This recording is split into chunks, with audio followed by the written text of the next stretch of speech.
Hi everyone, we are going to be making pumpkin hand pies this week. We did apple hand pies last year, and the difference is that this time we're going to actually make the pumpkin pie filling ourselves this time. So we've got some ingredients going on. We've got our pie crust, we have measuring spoons, we've got a 1/4 cup of brown sugar, and then we've got our pumpkin pie. This isn't pumpkin pie filling, this is just pumpkin puree, which is what I'm sending you. Vanilla, pumpkin pie spice, and cinnamon, which those will both be measured out that I'll send you. Some white sugar for sprinkling. You'll also need an egg. You do need to provide an egg, and you also will need to provide the vanilla. I sent you vanilla at the beginning of our cooking club this year, so you should still have some left. And then for your workspace, you will need a cookie sheet, and you will need to have parchment paper. Oh, there's my oven. Parchment paper to work on, okay? So let me prop this up. I actually think I went too high on my oven. I meant to write 400. Okay, so let me go that down a little bit more. We are going to start by taking our pie crust out of this dish carefully. See how that fell out? That's totally okay.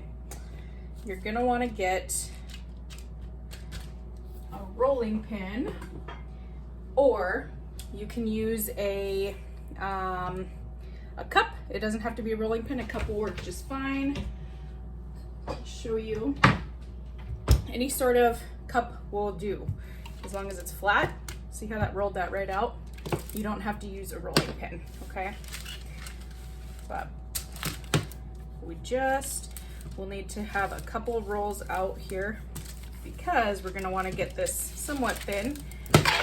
And, oops. When you do have pieces like this that are falling off, it's going to be much easier to work it back in than trying to mush it with our fingers, okay? So, and then when we get to the next step, I'll show you why that's even more important, because we're going to cut out some shapes, and then we're going to have to roll it into a ball and then cut out more shapes, all right? So, the other thing you will need, I'm gonna just use probably not this cup, I'm gonna use one that I have that's a little bit bigger. I have this huge coffee mug that's got a pretty big circle on it. If you have a cookie cutter, that would be great. A pumpkin cookie cutter, it can be a ghost, it can be whatever shape you want. You just are gonna wanna use something that's gonna be uniformly the same size for when we start cutting the shapes out, okay? So, my next step is going to be a bowl. So it doesn't have to be a big one, little bowl is fine. And we've got our shapes ready to go. So I've got my 1/2 cup of pumpkin puree. I'm gonna slide this out so you guys can see this here. So pumpkin puree goes right in there. Make sure we get all of that out of there. And that goes right in. And then we've got our 1/4 cup of brown sugar. That came out nicely. And then we're going to add in vanilla. So our vanilla that you're gonna pour in is only 1/2 a teaspoon, so it's not a lot. So we want 1/2 TSP.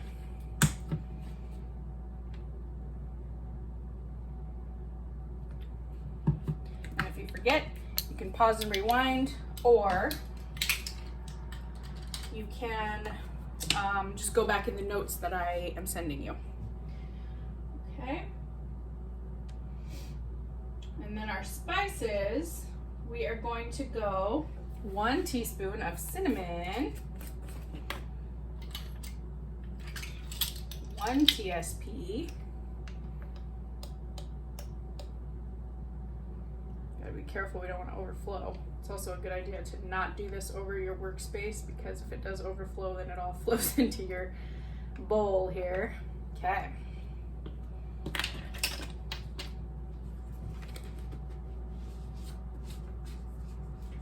And then I'm gonna go half a TSP, so we already used half TSP, so I'm back to the half TSP of pumpkin pie spice.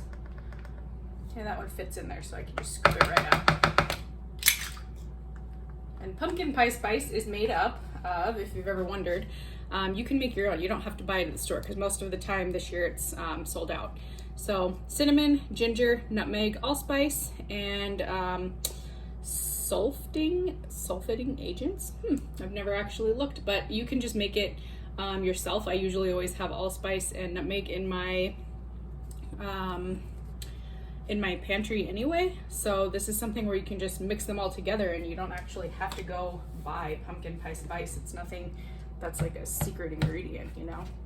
So now we want to just make sure that everything gets all mixed together.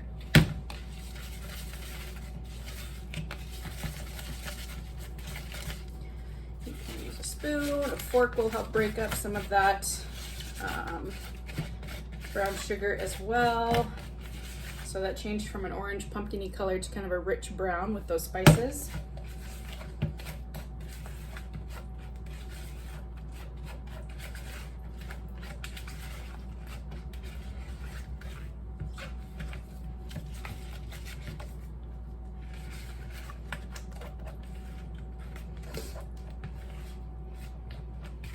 Okay, so now everything is nicely incorporated. And it's not a lot because we aren't going to use a ton of this mix in our pies because it's going to overflow if we do that. Okay, so now we're back over here. I'm going to take my this is my cookie cutter, right? I don't have a cookie cutter, so there's one, and I'm going to cut this as close to the circle of the last one that I just did as possible. I want to maximize my space here.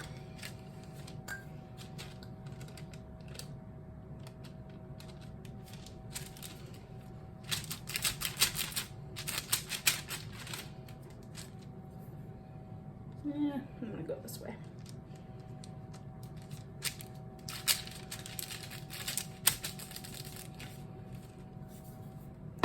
All right, so I have got, I'm gonna pull away the scraps now.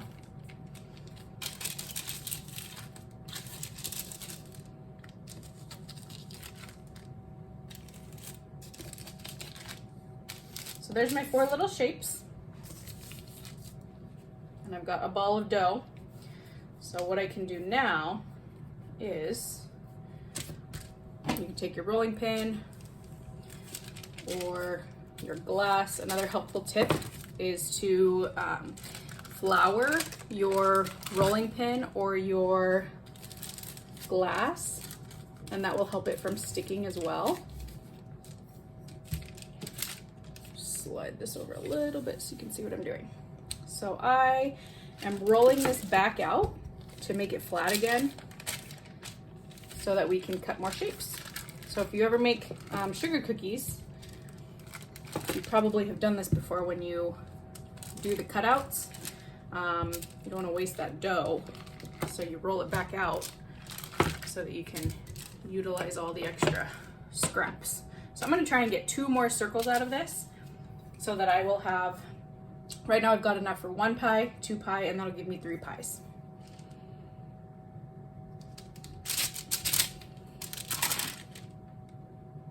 There's 1.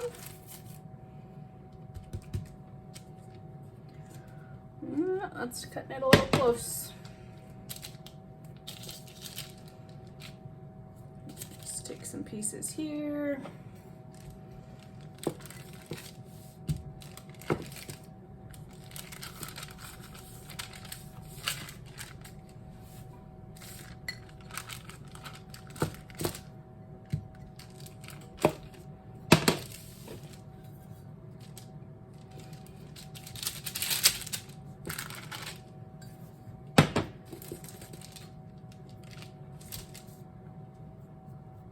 Okay, so I have got enough for 3 little pies.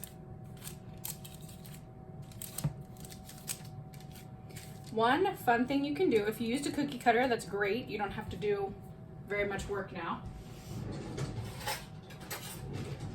If you didn't use a cookie cutter, you can try and cut some pieces away, like what I'm gonna do.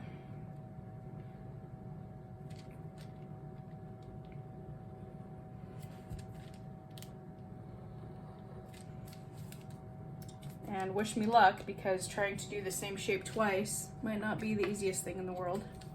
That looks like more like an apple.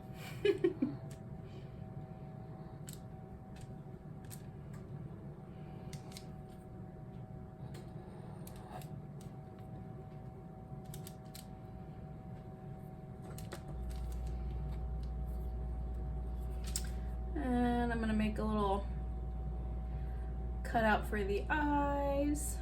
And when these bake up, they're gonna be kind of spooky looking because the dough puffs up a little bit, especially when we put the egg wash on, which we'll get to in a minute.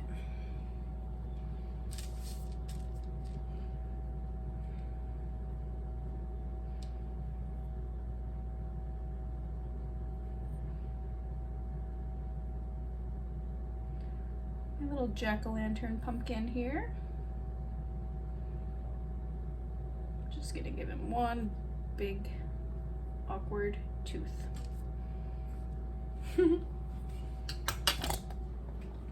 All right, so I don't know if you can see him very well, but there he is. So that's gonna be the top, and I'm gonna layer him on top of this after we put the filling on. So I've got some extra pie scraps. If you wanted to try and do something with your leftovers, you could maybe like get one more circle and fold it over. That would be an option as well. Get that out of the way. Okay, so our next step is to, we need to get going on our egg wash. So how we do an egg wash, I want you to get like a little bowl or a mug. I'm just gonna use a mug because I have one handy. Get rid of that knife. You're gonna crack your egg into your bowl or your mug.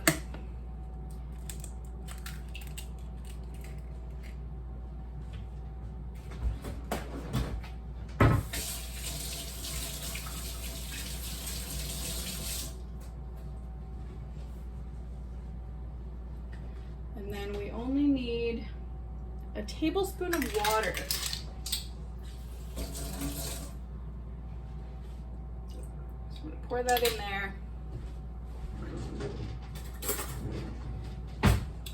And now we're gonna whisk this so that the egg is completely broken up.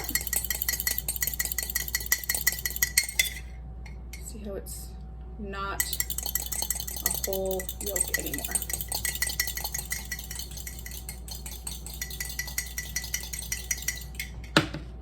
Okay.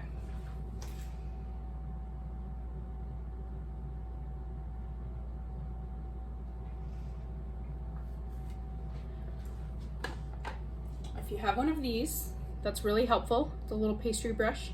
If you don't, you can just take a spoon and spoon a tiny amount onto your edges, and that's going to be helpful with getting it to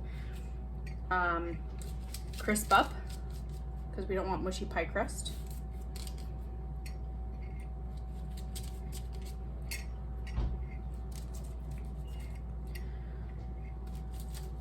So there's that step right there.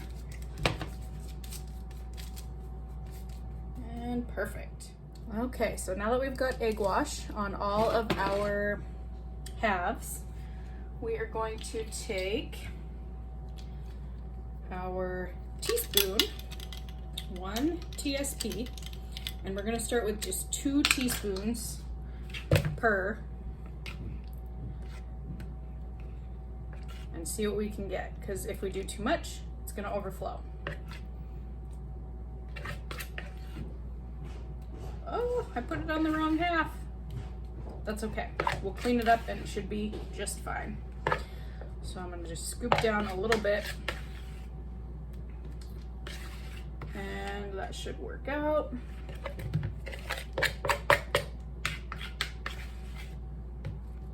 Okay.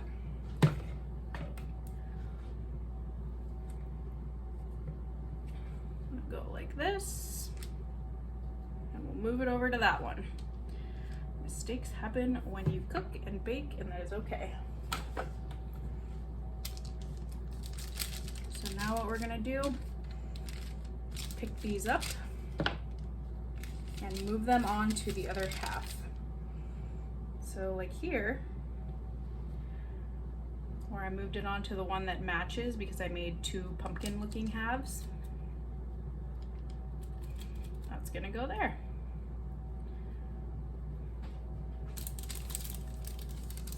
This one is gonna go plop right there. And then we're gonna brush it again with egg wash. This one is gonna go plop right there. Okay.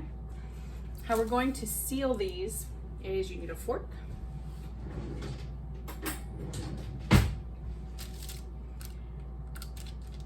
And you want to crimp the edges is what it's called.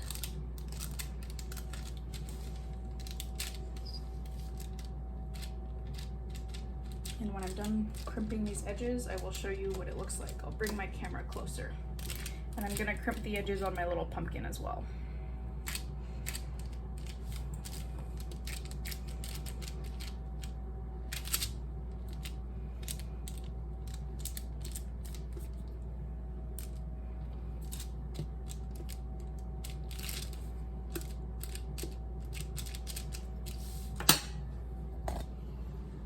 So if we look close, see what the fork did? It kind of sealed up the edges on our pumpkins. There's my messy jack-o'-lantern, and there's my third one. So now what I'm going to do is take some more egg wash and just brush that across the top and the edges. Give my jack-o'-lantern a little bit more.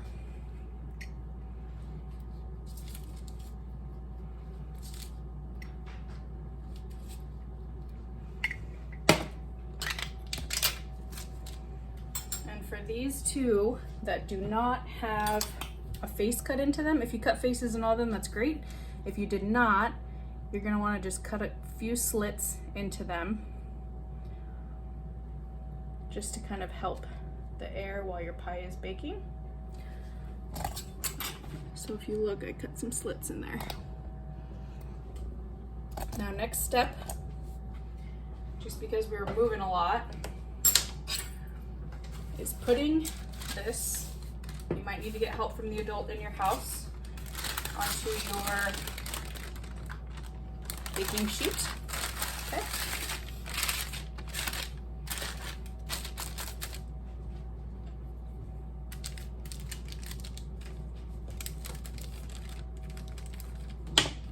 Use my fork to slide mine over.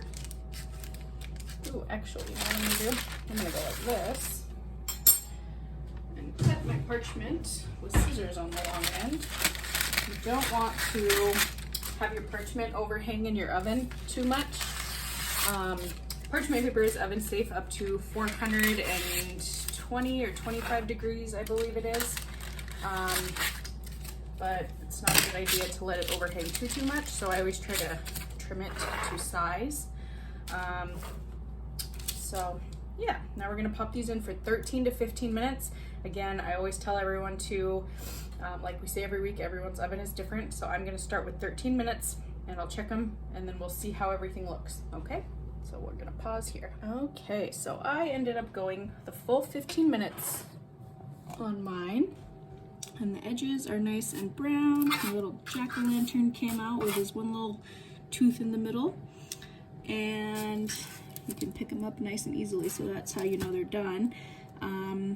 And yeah, they're not falling apart right here on the crust. So everything came out pretty well. Remember to send me pictures. I would love to see what your faces came out like, if you decided to carve faces in your pie crust, and also if you used cookie cutters, that would be great to see. But I hope you liked this recipe, and let me know what you thought of it. So I will see you guys next week. Have a great one. Bye.